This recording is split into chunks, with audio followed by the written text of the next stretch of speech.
G'day, hi, and welcome. Today is the most grimmest of days.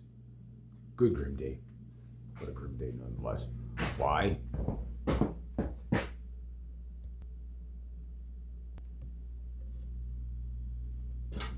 Morning graphic. I caught mouse number 18. Where's he? Right there. Yeah. Sorry. Got another mouse. That's 18. Okay. I'm scared of my cupboards now, thanks to Canadian. He sent me something last night. Oh, he can't reach it. Holy shit. Okay. Yeah, there you go. There's mouse at 18. Yeah, so I'll put him out. That's good. Well, when did I? It's like a mouse a week now, so that's they're slowing down. Anyway, I gotta put him outside. No, I'm terrified of my cupboard, especially the one like, I guess going this way, the one right there, that one, because of East Coast Canadian. What he did is he made an AI video of me being attacked by a beaver rat. It's like a. He goes, "Is that a beaver in your cupboard?" And it's like this beaver, but it's like an AI beaver, and it has like it looked like a beaver, but it had like a rat tail. It was a freaky looking beaver. It's crawled on me and everything like that. And he was attacking me, or whatever, or maybe getting a hug. I don't know. But anyway, there was that one and the leaky ceiling one. Really funny. Really funny. I was just like, oh, geez, he's got to send me these. Yeah. But, yeah. Oh, sore stiff. A lot of whippersnipping. Or not whippersnipping. A lot done. Last past, well, I worked Saturday and Sunday. Both days were brush cutter, chainsaw, and pole arm saw day. The pole arm, I think, is what really wears you out. Those things it's not so much that they're super heavy. They're heavy enough, but they're awkward, right? So they really kind of throw you off. I'm gonna go. Oh no, dude. And I got more chainsaw to do. I got 3 trees to cut down today for sure. One of them's lodged, so that's gonna be fun. I'll keep this. I'll put this over here. So I grabbed the Coca-Cola. I stole it from the house. I had to vote yesterday. Cleaned the school again yesterday, so another walk down memory lane. So we did that. School's pretty easy to clean right now, but I can imagine in the wintertime there when the kids are tracking in all kinds of mud and salt and rocks, that's going to be quite the school to clean. Yeah, so help my buddy out with that. And then, so we did that. So basically I've had not full days of work, but Saturday, Sunday, now Monday, and then we've got to go back again Tuesday to finish up. We're almost done the annual, so that client will be done for the season predominantly, unless specialty comes up. But the regular yard maintenance stuff will be done. So far I've got 3, 4, 5 days of work for November to start. That's pretty good for November. That's a good start. But it's a good out of the gate, hit the ground running for the month. Although I do anticipate that this rocket's gonna like die off really quick and it'd be like, okay, next week it'll be like nothing. But I want to get the beaver traps out this week too. I'm gonna see if I can get that video from East Coast Canadian because you guys will get a good laugh out of it. There's one where I'm sitting in a chair and I get sucked up by the ceiling or the fall of the ceiling and it's all like a big leak of water coming in. Everybody's like the house leaks, you know, so it's like everybody makes fun of me. But my buddy Paul was in here yesterday. We had a few minutes to spare. We got the freaking time change or whatever, so we got here early. And he didn't know what time to get here because he was like, well, I wonder if Reg knows about the time change. And I didn't know what time to get here, so I just came down at my normal time. So I was down here about an hour earlier, right? You know, because I came down at my normal time. So it was like, yeah, I had to wait a lot longer. So we had to shoot the shit for a bit. And he noticed how he goes, I can't believe how much better the smell is in here. He goes, it's incredible. He goes, like, like 2 weeks ago when he walked in here, he goes, you can still smell it. He goes, you can still smell it a bit, but he goes, it's like not maybe about half of that. I said, yeah. I said, it takes time. I said, it's going to take about 8 months to really air out the place to the satisfactory where everything is dry, and then saturate the place with like Javex and get the ozone treatment done, get the RPR 86 done, all that stuff. Once I get all that stuff done, after that, from that point on, like, like your house can take on, like if you cook bacon, your house smells like bacon, right? So your house will take on whatever smells are there. So the thing is step one is you have to remove the old odor first. If you don't remove the source of the old odor, you can only mask so much, right? Right now I'm at the point where, like, it's not a neutral smell. Like if you put your nose right to the floor, I'm sure you'd smell some pretty, you'd smell the dog or whatever in certain areas. But it's now neutral enough, and of course with the basement drying out, even though it still floods, but like the walls of the basement are drying out, right? So I might get another roll of plastic, and I think because most of my leak is actually on this wall. I thought it was on the back there. It probably was, but I might have solved that one for now. So what I'm going to do is my cheat code is basically get a thing of plastic and just put it up against the house like this on this side, just to kind of create a barrier, so that when like when it rains, if it rains for 2 days, you got probably about 3,000 gallons of water coming off the roof or more, right? And I have no eaves trough. So next year I'll put an eaves trough, divert the water down the hill that way, right? And then once I do that, the next thing to do would be quite simply is just like stop that, and then like right at the here, even if I bury plastic, say 3 feet out, 4 feet out, whatever it is, and just like just put something on the plastic so it just stays up against the wall like in an L shape. By the time the water saturates to the house, even if it's in the spring or whatever, it'll be basically sunk below the house. You know what I mean? Like it won't have a chance. Like it's not the water building up like a dam on the outside of the bricks and then seeping through, right? So that's the goal. So I'm going to try that. It's a cheap fix. It's an extremely cheap fix. It's not a great fix, but it's cheap is. I like cheap. You know what I mean? Because if I could stop all the leaking in the basement with one roll of plastic every, say, 5 years, yeah, that's what you do. You know what I mean? So yeah, but it looked horrible with the plastic in the yard. Well, if the concept works fairly well, which I can't see why it wouldn't, is what you do is you maybe bury the plastic, like you dig up the yard just enough to bury the plastic. Okay, yeah, it's a bit of work, but you only have to dig down maybe, say, 2 inches or something, just enough so you can get the lawnmower on top and let the grass grow. Just let grass grow over top of it. Who cares? You can put crushed stone on it. You can put anything. Just if you want to hide the ugliness, and then maybe, say, every 5 years you got to redo it again. Pay a young lad to do it. Whatever. Give him save up for 5 years to get a young lad to do it again. Go all the way around. Like the reason why it doesn't leak in the front is because of the veranda. The water's further out. Like it leaks a little bit, but like the veranda is kind of sort of proof of concept, because the veranda, the water, same amount of water is coming off of it as it is on this side of the roof. But the thing is that it's out further. It's out, an extra 8 feet or whatever it is, 8, 9 feet, 10 feet maybe. So by the time it saturates to the wall, it's below the house. That's the goal. That's the goal. So if I could do that, that'd be great. If I can't do that, my other options are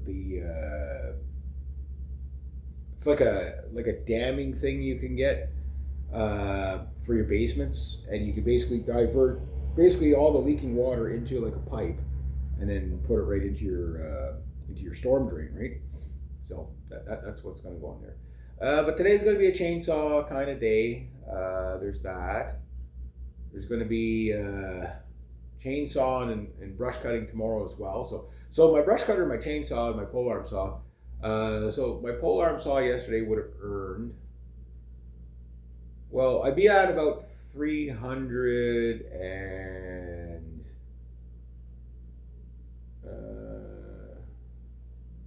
we'll say $400. We'll say. Oh, though I've earned everything I made yesterday to the pole arm chainsaw. It would be about $400, or about 340. We'll say I've got 340 out of the 650 earned on my pole arm chainsaw so far this year. So basically, like the pole arm chainsaw is bought and paid for, but with I think this is job number 5 with it, 4 or 5. I could probably use it today, but I'm not going to bother. I think I'm going to be busy enough with the chainsaw. I don't know if it's going to be a full day, a half a day, what kind of day it's going to be at all. I'm trying to get everything done so I can concentrate on the beaver trapping a bit, because that client, I've already bought the license, so I really got to get that rolling. But the guy took off to Europe for 3 weeks, didn't tell anybody. You know what I mean? So his buddies are mad that I didn't show up. I'm like, well, how come this guy didn't show up? They were talking to my neighbors, like, well, Mr. McCormick was supposed to pick him up. Well, he can't. He was in Europe for 3 weeks. Wow. It's like, because my client was, my other client was well, he's been trying to get a hold of him for 3 weeks and he just can't get a hold of him. Oh, it's because he's in Europe. Well, there you go. I was ready to go on day 1, so it wasn't on my end. I was going to call him last night, but I was so freaking wiped out last night there. I worked hard yesterday. I worked really hard. We both did. But we got all the leaves raked up. Got all the annuals cut down except for one side hill of annuals. Well, they're not annuals, they're weeds. Yeah, we're going to cut that down and then haul that away. That won't take long at all. And then I got a couple of Manitoba maples to fall, possibly a lodge tree there. Draw out the season a little bit. Make it a little bit of money, right? And then after that, my buddy goes to work. So the goal is to get everything done this week. But like I said, as long as we get the main thing done, like the rest we can do if there's snow on the ground. Like we can cut branches when there's snow on the ground, doesn't matter. We can cut down Manitoba maples when there's snow on the ground, doesn't matter. It's just, if we can get it done Tuesday afternoon, if we're done early enough, I'll call. Maybe Tuesday afternoon I get the traps out, and then Wednesday when I go over to my other client, I can go check those traps because they're neighbors, and that would be really good because then I could bring back beavers with me. Yeah. As far as the vehicle, I thought I might have found a good deal last night, but the more I looked at it, the more I realized how it was a Chevy Silverado, 2007, 2008. It looked pretty good, and then the more inspection was like, oh, that's flat paint. Okay, so it's rusted out. It's completely rusted out. So it's like, okay, now it probably runs great, but no. Once you see that much rust on the vehicle, that it's. And then I found another Dodge Ram. It looked really good. And it was like I forget what it needed. It was like, okay, well, that's why it was so cheap. So it was like $4,000. I was like, okay, $4,000 is not bad. Then there was another one. It was $5,000, which is a little out of my price range, but I'd make that back pretty quick, and I could probably could pay back within a reasonable amount of time if I had to borrow the money from my dad. Like everybody's offering me money to help me get a vehicle. They're like, well, if you need like an extra couple of grand, let me know. But it's just like I tell everybody, like I just can't guarantee you how long it'll take me to pay you back, especially this time of year. Okay, I've been working. November started off good, but it's going to die off, and I'm going to have absolutely no work probably by the end of the month. For the next 5 months. You know what I mean? Like, so yeah, no, I'm not gonna, like, it's too stressing for me to owe people money, especially people I like. You know what I mean? And then not being able to pay them back, because like everybody always says, well, no, you pay me back whenever. That doesn't matter. No rush. But it's the idea of it. You know what I mean? Like it's like it's just if you can stay out of debt, stay out of debt. You know what I mean? Uh, like I don't mind debt I can manage, like $200 a month, something like that. But that truck, anyway, getting back to that truck, it was a Ram 1500. It was a 2014 as well. So, okay, I'm trying to get something under 10 years old, but that's definitely usually at the 10-year mark, you still got a good vehicle, right? And but then the whole back side of the box was just completely fucking crushed in. I guess a tree or something must have hit it. I know there's a guy around here drives around there. He's got a box, a big fucking wedge in the side of the box there on his Tacoma. Must have been a tree hit it or something like that. Just collapses one side of the box. So I was just like, nah, it's, good deal, but it's just like I want everything to function. I could deal with a little bit of rust, but a big ass dent like that, it's just like, your tools will be falling out the side or whatever. So, and stuff like that just turns your vehicle into a cop magnet. So then, if you end up with a roadside sale, like like I told my buddy, I said I want to own it, and I told this to my dad. I told this to all my clients. I think I said my goal is to buy a vehicle that could pass a roadside safety. I've yet to own a vehicle that could pass roadside safety. I've yet to have a vehicle with an actual emergency brake functioning. My mom's van, the emergency brake functioned a bit because my mom never used emergency brake, right? She always parked on flat ground, and she's one of those people that never used emergency. In fact, it took me like 3 weeks to get the freaking lever to move because the handle was just stuck, right? So, bottom line is, like, whatever vehicle I end up with, I know a car is off the list because I have access to a couple of cars, but it's just like, okay, yeah, I get it, like for the expediency of having a vehicle. Okay, a car is fine, right? For economics, cars are nice and cheap, but like even though like when you're hauling 500 pounds of tools or whatever the hell I pack into, you guys know how messy my cars get because just packing tools in there all the time, right? It's really not the way to go if you can help it. You know what I mean? Like a minivan, you can pile everything into the back, right? A truck, you can pile everything in the back. An SUV, you got more room, But it'd be nice to be able to have a seat or two available, and not have all the tools on the seat, right? So, like, if I can get a vehicle that can tow a small utility trailer, that's great. Ideally, the van is the best option because you can store all your tools in there. The van is the utility trailer, and then maybe get a small trailer for riding more or whatever. But I think that holding out for like an SUV, something that can pull at least 1,000 pounds consistently, right? A car, yeah, it'll pull 1,000 pounds to 1,500 pounds. It's not meant to do that daily. You know what I mean? Cars aren't meant to have 500 pounds of tools in them on a daily basis. Every time I'd hit a freaking, people would laugh and say, yeah, I had so much tools in that my silver pellet there. Every time I'd hit a pothole, the car bottom out. People say, I know, we'd see it, the clunk clunk, you could hear it, clunking into the ground. So it's I get it. I could find a car, be ready to go and all that, but then it's like it's not the tool for the job, right? And I know you say beggars can't be choosers. I get that. I get that concept too. But I'm also, do I want to be here? And like I keep telling everybody, I said, if I just buy the next cheap thing that's ready to go, there's tons of $500, well, maybe not $500 cars, but $1,000 cars that are in no better condition than the car that I just, my last car, right?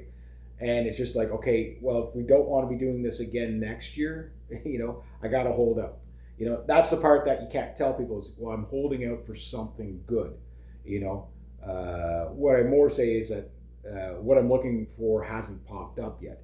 And like people get the idea that well, are you going to get a vehicle? Yeah, as soon as one pops up that's within my price range, within the like the longer it takes, the more number one, the longer it takes, the better vehicle I'll be able to buy, right? The second thing is not only that, but the better vehicle I buy, the hopefully the longer it is before I have to buy another vehicle, right? That's my problem, right? Is that I've been buying a vehicle every year for the last past, and I rush to the next cheap vehicle, it doesn't get me anywhere. You know what I mean?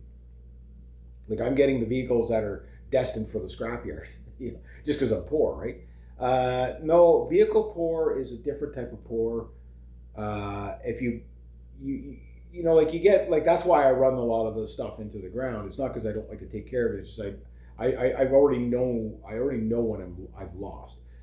Like you get like your 18-year-old kid gets his first car, or whatever 16-year-old kid gets his first car. It's $500. He puts like $3,000 worth of stuff in it, and it breaks down to the point where you can't afford to fix it. Rather than just drive it for what it is, save up for a better vehicle, right? So as soon as I get a vehicle, I'm always saving for the next vehicle. The problem is, it takes a long time before you can start saving. You know what I mean? And I'm in, I guess you could say, savings mode still right now. But as soon as the work stops, then I have to dig into my savings for lifestyle, right? Rent, day to day living, whatever. So I've only got 2.5 months when I need about 6 months of like living expenses, right? So I still have to make money for at least another 3 months before I can get through the winter. So even if I don't have full time work, as long as I can have like 2 or 3 days of work a week through the winter, I should be okay. Like I won't be making anything, but I'll just stave off the the running out of money part. And if I do, let's say I find a vehicle tomorrow morning, right? If I find a vehicle tomorrow morning, and I go and I spend my budget on that, I now don't have a buffer zone. Like I have enough money to, like I have about $4,000 saved up. So that means I can buy a $3,000 vehicle because I'm gonna need the rest to run the vehicle, and that includes the first full tank of gas, maybe even two, because like that wipes out my savings, right? On that front. No, you guys know how I divide my money up. But whatever vehicle ends up, like everything has to function on it. So if I'm pulled over, because I'm like with the truck, like I was always scared with the trucks hauling metal without the emergency brake, like because emergency brakes were done, right? And people don't replace their emergency brakes. I don't need it. You need it. You actually do. You know what I mean? When you got a heavy load on there, it's again you're talking to a guy who's had 3 vehicles have brakes go out on him while I'm driving, right? Yeah, that emergency brake would be nice. When you have absolutely nothing, getting home with like there's 2 vehicles I got home with no brakes, like that. That's not fun, guys. It's not fun at all. Yeah, especially when you have people behind you. Yeah, yeah, it's scary. Yeah, but what I'm getting at too is like the age of the vehicles I buy is part of the problem. It's like like the reason why they're cheap is because they're done, right? So yeah, they still run, they still drive and function, but like not everything functions. Like if the Dodge Avenger was still running, like it would have no heat in it for the winter. Like I wouldn't even be able to keep the heat. I wouldn't be able to defrost my windshield, so it'd be parked now anyway. For the winter because I wouldn't be able to drive it, right? Yeah, I had heated seats in it, so that was the only source of heat in those cars. So it needed that. I had the heater core, but to put the heater core in, that's like $1,100 if you do it the cheap way. If you do it yourself, sure, no problem, but that's like getting to it. When you're still working a bit and stuff like that. Like you can't do it till you got time to do it, right? So it's like, okay, well, I got to drive to work, but I got to tear the dash out of the car. You know what I mean? Like like everyone's, well, just fix it yourself. It's like, okay, work 7 days a week and then fix it yourself. You can't. You're just not going to have the time. You're going to have things sitting there in parts, and when you have no place to really work on it, like a garage or something. Like if I had a garage, that like a real good sized garage, then yeah, I would have my trucks in there, and I could take them apart. If it took me 5 years, who cares? You know what I mean? I'd have a running truck. But like next year down by the barns, when I get that all clear, one of the things I might do is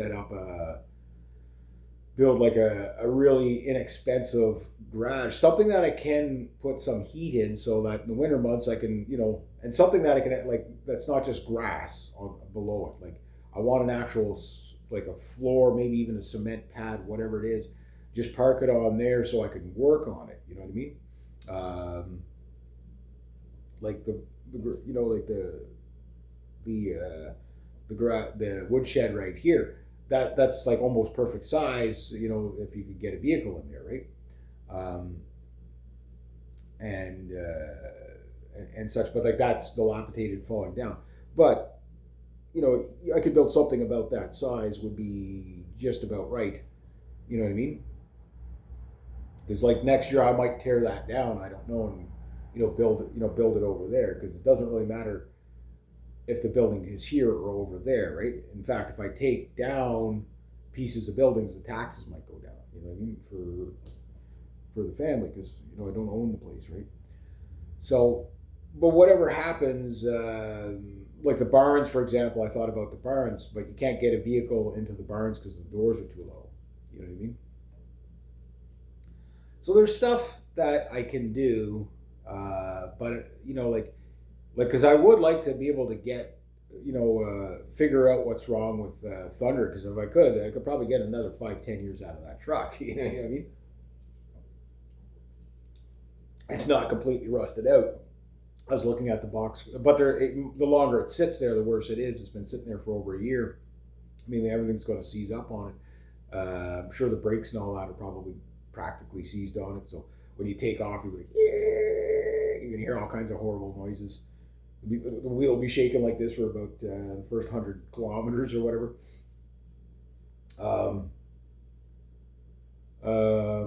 Yeah, so it's like, it is what it is. It just is what it is, right? And,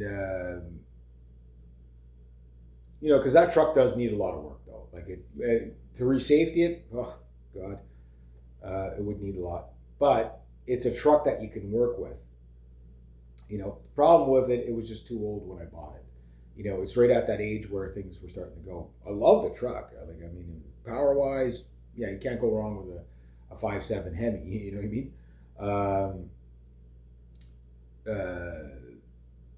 It was a good work truck. You know what I mean? It was a good looking. It was the nicest vehicle I ever owned. Aesthetics-wise, but too old. So I'm trying to get a vehicle under 10 years old, if possible. So 10 years or under, because a 10-year-old vehicle could possibly, if it was a well-kept 10-year-old vehicle, I could probably get another 10 years out of it, which by that time, hopefully I'd have enough money for a better vehicle, if we're allowed to legally drive anymore. Who knows, right? But whatever vehicle I get, I'm not opposed to getting another V8 truck. It's just, it's not economical. Every time the gas prices take a hit, it's like you can't make money with the truck anymore. You know what I mean? It's just the truck is such a useful tool.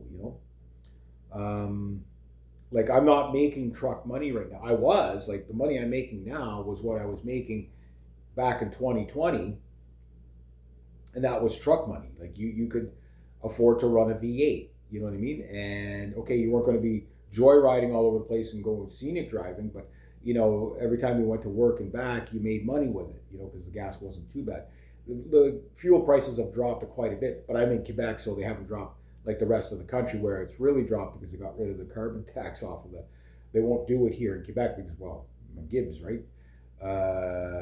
they'll never lower taxes in Quebec. It's like, yeah, yeah. It's one of yeah. What I mean. Like they're opposed to lowering taxes here. Um, but if they did, no problem. Like if you could fill up your vehicle for $100 or less at the making $25 an hour. I mean, and drive almost all week on a tank, you could do pretty good. You could do really good. But when you're spending $700-800 a month in fuel, and again, it's all short range runs, but it's just V8s don't get great mileage, right? They're big vehicles. They're guzzler. Well, they're not necessarily guzzlers. It's just they're big engines, right? So I'm at the point where it's like, okay, I'd like to have a truck, but I still need something economical, and minivans make a lot of sense. The V6s in the minivans and in the like in cars get good mileage. They don't get great mileage, but they get good mileage, right? You can run a V6, but every V6 truck is different. Like every V6 truck, it's the same, pretty much the same mileage you'd pay on a V8. They rev a little higher. There's that, but the way they gear them, like that, especially if you're using a truck, you're gonna like a V6 is gonna suck up a lot of. I find some V6s are harder on gas, but also it's the way they make them because they want you to buy the V8, right? So V6s can be just as hard on gas as a V8. So there's that, right? So like if I'm going to get a little truck doesn't save you. So it's like if I'm going to get a truck, I'm going to get a truck, full size, because you don't really save. Like my dad's little Mazda, mind you, that thing was pretty much shot, but it was always as hard on gas as a V8. Great truck, fantastic truck, but no. And now you can get F-150s with V6s in them that are they're a full size F-150 because they got rid of the Ford Ranger, right? They just don't make them anymore because it doesn't really make sense. The only thing is that you got a vehicle that's heavier, even heavier, you know what I mean, than the Ranger, with a smaller engine. You can even get a 4-cylinder in those. I can't imagine what those are quite like. But the V6 ones, like my dad's is a V6 in his F-150. And, the full-size truck part of it is what's good. But if you want to do scrap metal and want to pull 2 tons, you're going to be burning out. The problem with the V6s is the transmissions aren't heavy enough. So if you're just using a truck part and maybe towing a boat or something like that, small utility trailer, no problem. You want to do stove wood, you want to do scrap metal where you're several, a couple of tons at a time. You start getting, it's hard enough on a 1500 series truck, right, to pull scrap metal and stuff like that. But the reason why I like the Dodges is because they're built so heavy. You know what I mean? Like they're just like they're just oversized on everything, right? So that's what makes them a good work truck. It's just you can afford to keep them running. That's the only thing. And it doesn't matter if it's a Dodge or if it's a Ford or if it like if you look at the like the best truck overall for maintenance and breakdowns is an F-150. For many, many years, it's been the best truck ever. Followed by the Toyota Tundra. Now I think the Toyota Tundra is the most reliable truck. But like we're splitting hairs between the F-150 and that. And the Dodge Ram is probably the truck that requires the most maintenance and has the most recalls and most breakdowns. But when you judge it by the actual numbers, it's not that significant. Like it's like your Dodge Ram 1500 is pretty much just as reliable as the Toyota Tacoma. It's just statistically, if you stay on top of the maintenance on the Ram, it's neither here nor there. If you stay on top of the maintenance on the Tacoma, it's neither here nor there. But like each vehicle has like areas where, okay, the engine's super reliable, but the transmissions fall short, or the rear end, or or they have these recalls, that recall. So it's that's every vehicle. I like you'd think the last past 150 years of building vehicles, that they could build a vehicle that not a single thing breaks down or whatever, and completely 100% reliable for like 30, something that lasts 30 years. But they design an engine. Like if you think of the Ram 1500 engine, it's on generation 6 or 7 now. I think the F-150 is on generation like 12 or 13 or 20. I don't know. Like that, you know what I mean. So you think of the evolution of those engines. So it's like emissions come in, so they have to change the engine. And then okay, well, it takes them it takes them a decade to figure out. Okay, they got it working, they put it into production, but it has like after 100,000 kilometers, there's this problem that you would never know. Like in the testing, you ran it for like 2 million kilometers and nothing happened, but in real world, it's like it's 100,000, and this goes, that goes, whatever. Things you just can't foresee. Engineers and whatever just can't. They just can't foresee it. You know what I mean? And then it's like, well, okay, you can't just change your whole assembly line because the parts, what I mean. That's why they live with recalls, right? So it's not an excuse for the companies, but that's why like it's like you can't easily just shift over to something new on that size of scale, right? Like you're talking millions of vehicles being like here in Canada. I don't know how long this is going to last, but we make about 2 million vehicles a year. You know what I mean? So that kind of scale, like just to change one little thing, it's billions of dollars, and then you still have to support the previous thing, right? So where it's just like, okay, well, we'll fix it on the next generation, you so there's all kinds of that, and then of course you get new features that sort of work, but they don't really work. So it is what it is. It just is what it is. And then with the newer vehicles coming out, like buying a vehicle past 2020 or 2021, 2022, those things are going to be impossible to keep running for more than a decade because of all the freaking electronics in there. You know what I mean? Like you got a computer screen there, okay? And that means like your car is partially run on AI. You know what I mean? Like your laptop is basically running your freaking car. You know what I mean?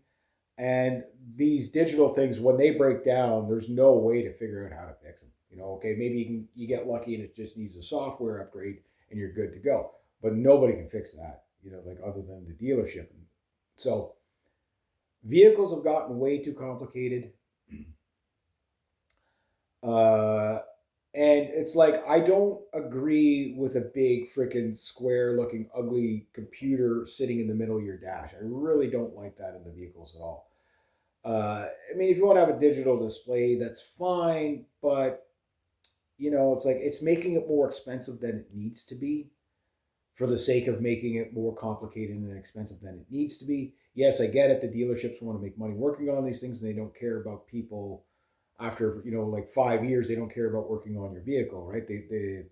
I don't think a dealership will work on a vehicle older than 5 years. It doesn't matter what it is, even if you bought it from them. Like, yeah, we only work on it this long, and that's it, because that's right when the rust is starting in certain areas, and they're becoming hard to work on. Like, if you take most of my vehicles, like just working, like to fix a part, you have to probably break 5 bolts and fasteners and stuff like that just to fix it, right? So because it's so rusted on, right? So once you're at that point where everything is rusted on, you drive it into the ground. It's just, you got to know what you're up against. And even local mechanics are like that. Oh, how old's the vehicle? Yeah, we don't work on vehicles that old. It's just they know what they know. Like they know what they're up against. It's like, okay, it's going to be a rust bucket. Like it's going to take the mechanic 5 times longer to work on the same thing. You're going to have to break all this stuff. The client's not going to want to put that money into it.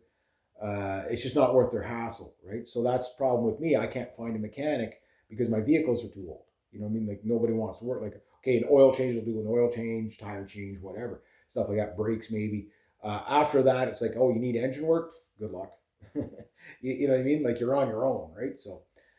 So that's why, like holding out for a better vehicle, it's more of a pain in the ass. Like I'm willing to go the winter without a vehicle.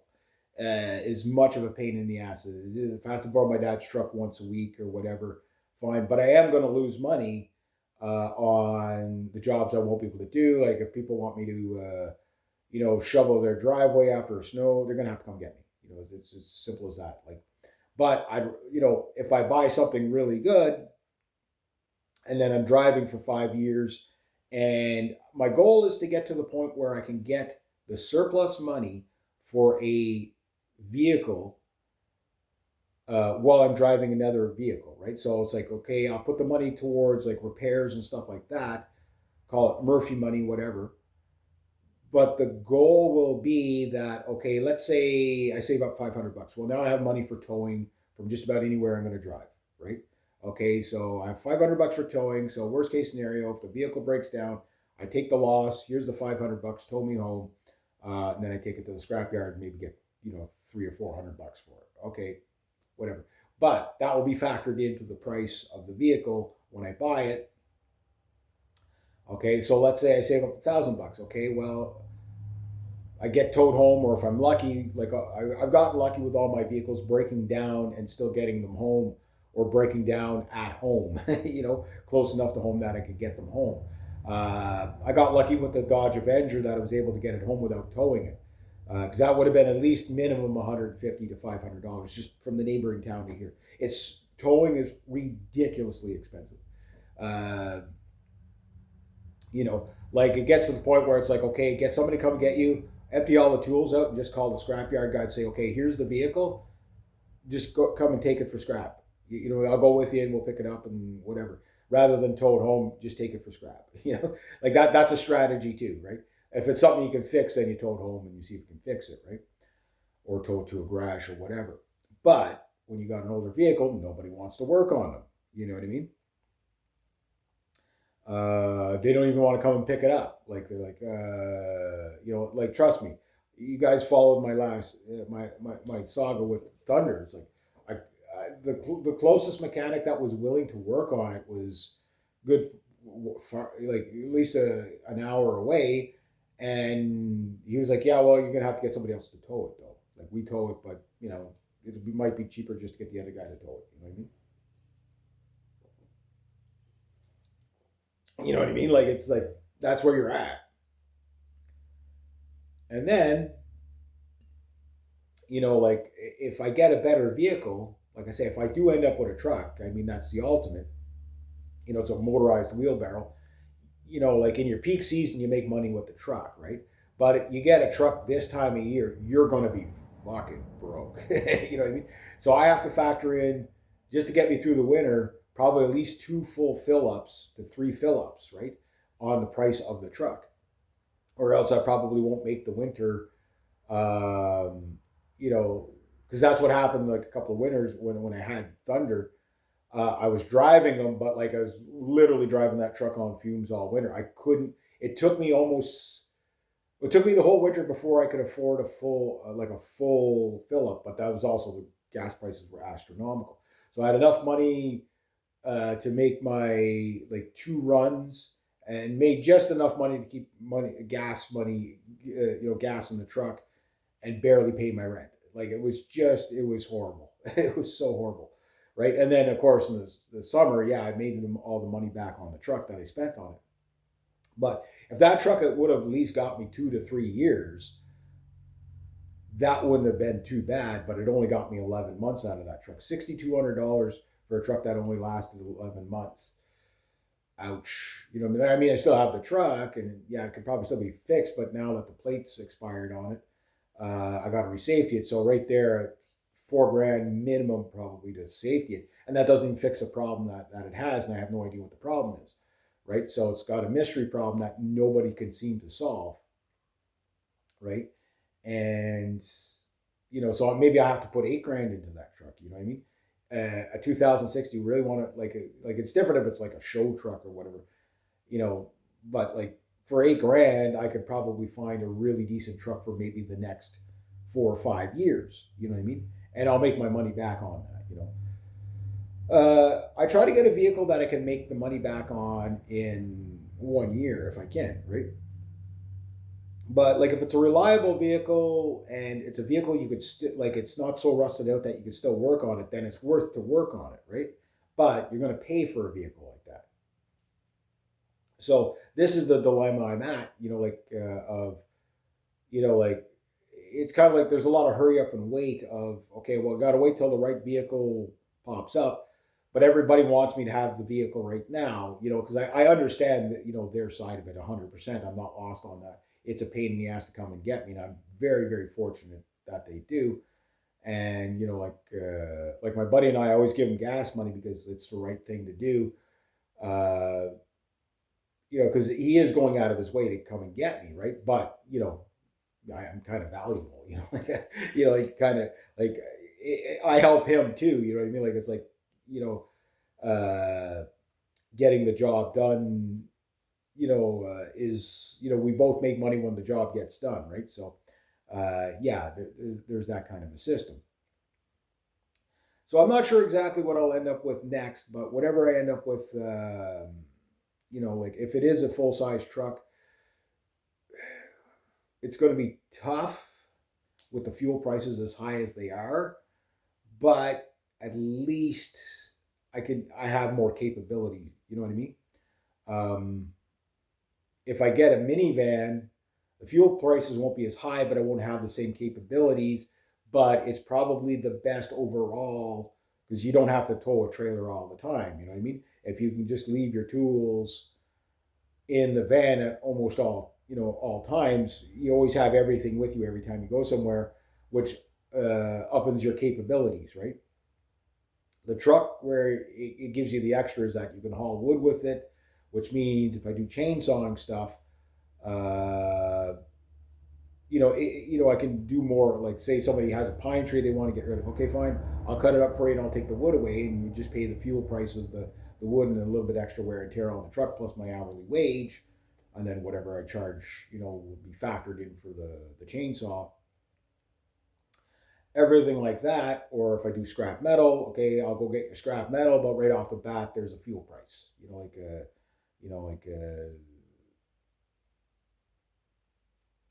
It's at the point where when people want stuff done, they're willing to pay. You know what I mean?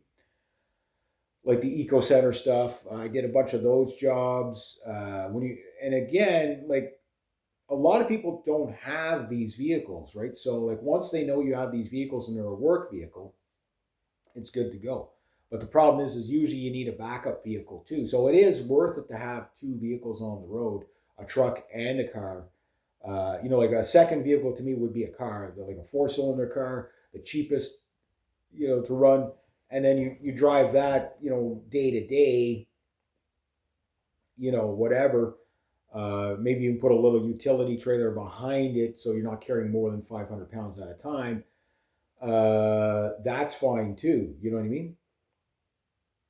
And then you can literally, keep your car clean. That'd be a nice one. That'd be a nice change. But it is what it is. I don't know what I'm going to end up with. I'm looking every night because things pop up all the time, on the Facebook. I have pretty much half the town looking for vehicles for me, But they also know that I'm not just looking for the next quick vehicle to get. I need something reliable, or else I'll be doing this again in a couple of months, right? Like I only got 3 or 4 months out of the Dodge Avenger, but I didn't think it was going to last. It lasted as long as I thought it was. I thought I was going to get 3 or 4 months out of it, and I got 3 or 4 months out of it. So you can't really go, can't really knock it like for $500. You know what I mean? But the problem is the next vehicle isn't ready to go when that one goes. Like I haven't found the next $500 wonder that, okay, well, I'll take a chance on this, and if I get through the winter with it, great. You know what I mean? Like the silver pellet, I got pretty much exactly a year out of it for $400. You know what I mean? Plus, I got $400 for it. You know, I did a. Did I do it? Yeah, I did an oil change on it. I did an oil change and winter tires on that sucker and brakes. You know what I mean? So I didn't put much money into it, right? I made that money back 10 times fold, you know? So that vehicle was very profitable, but it only lasted a year. The most profitable vehicle was my CRV. That thing was crazy. $400. I maybe put $250 worth of repairs into it. And on top of that, I got 4 years out of it. So like that thing made me ridiculous amounts of money. Ridiculous. And why is there a tea bag in my freaking shirt? Anyway, I'm gonna go with that. Reset my trap, yeah. So see, catching another mouse. So mouse number 18. There we go. All right, have a good one.